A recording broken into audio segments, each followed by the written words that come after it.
Are we done? It is, by my watch, 1 minute before noon, but I will still say good afternoon. We've come here to Governor's Island to stand where the earliest settlers first set foot in New Amsterdam and where the seeds of religious tolerance were first planted. We come here to see the inspiring symbol of liberty that more than 250 years later would greet millions of immigrants in this harbor. And we come here to state as strongly as ever, this is the freest city in the world. That's what makes New York special and different and strong. Our doors are open to everyone with a dream and a willingness to work hard and play by the rules. New York City was built by immigrants, and it's sustained by immigrants, by people from more than 100 different countries, speaking more than 200 different languages and professing every faith. And whether your parents were born here or you came here yesterday, you are a New Yorker. We may not always agree with every one of our neighbors. That's life, and it's part of living in such a diverse and dense city. But we also recognize that part of being a New Yorker is living with your neighbors in mutual respect and tolerance. It was exactly that spirit of openness and acceptance that was attacked on 9/11/2001.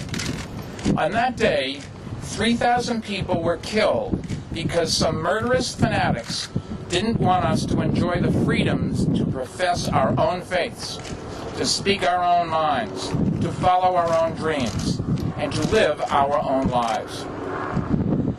Of all our precious freedoms, the most important may be the freedom to worship as we wish. And it is a freedom that even here, in a city that is rooted in Dutch tolerance, was hard-won over many years. In the mid-1650s, the small Jewish community living in Lower Manhattan petitioned Dutch Governor Peter Stuyvesant for the right to build a synagogue, and they were turned down. In 1657, when Stuyvesant also prohibited Quakers from holding meetings, a group of non-Quakers in Queens signed the Flushing Remonstrance, a petition in defense of the right of Quakers and others to freely practice their religion. It was perhaps the first formal political petition for religious freedom in the American colonies, and the organizer was thrown in jail and then banished from New Amsterdam.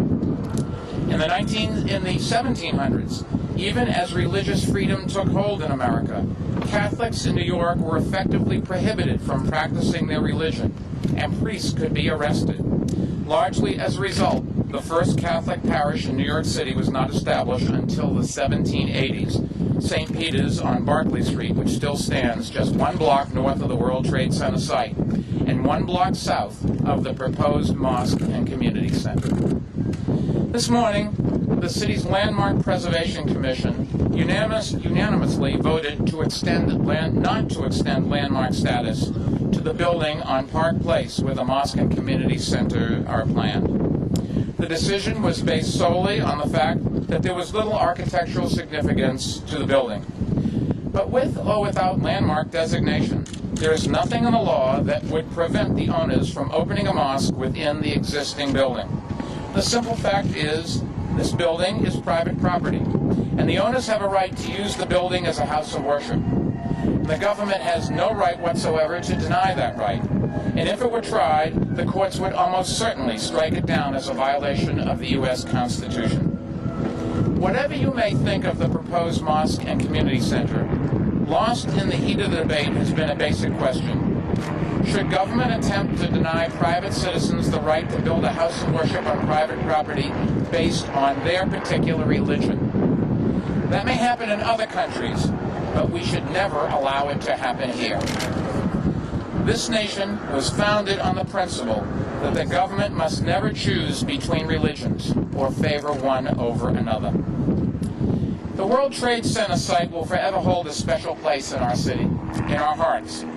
But we would be untrue to the best part of ourselves and who we are as New Yorkers and Americans if we said no to a mosque in Lower Manhattan. Let us not forget that Muslims were among those murdered on 9/11, and that our Muslim neighbors grieved with us as New Yorkers and as Americans. We would betray our values and play into our enemies' hands if we were to treat Muslims differently than anyone else. In fact, to cave to popular sentiment would be to hand a victory to the terrorists, and we should not stand for that. For that reason, I believe that this is an important test of the separation of church and state, as we may see in our lifetimes, as important a test, and it is critically important that we get it right.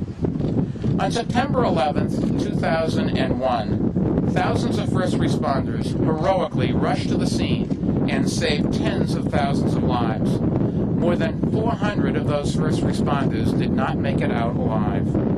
In rushing into those burning buildings, not one of them asked, "What God do you pray to? What beliefs do you hold?" The attack was an act of war, and our first responders defended not only our city, but our country and our Constitution. We do not honor their lives by denying the very constitutional rights they died protecting. We honor their lives by defending those rights and the freedoms that the terrorists attacked. Of course, it is fair to ask the organizers of the mosque to show some special sensitivity to the situation, and in fact, their plan envisions reaching beyond their walls and building an interfaith community. But doing so, it is my hope that the mosque will help to bring our city even closer together and help repudiate the false and repugnant idea that the attacks of 9/11 were in any ways consistent with Islam. Muslims are as much a part of our city and our country as the people of any faith, and they are as welcome to worship in Lower Manhattan as any other group. In fact, they have been worshiping at the site for the better part of a year, as is their right. The local community board in Lower Manhattan voted overwhelmingly to support the proposal, and if it moves forward, I expect the community center and mosque will add to the life and vitality of the neighborhood and the entire city. Political controversies come and go, but our values and our traditions endure, and there is no neighborhood in this city that is off limits to God's love and mercy, as the religious leaders here with us can attest. Our City Council, Christine Quinn, has been a great champion, as you know, for equal rights for all. Chris, would you say a few words? Thank you, Mr. Mayor. Thank you very much, Mr. Mayor, for those important and eloquent comments. I also want to thank the Landmarks Preservation Commission for making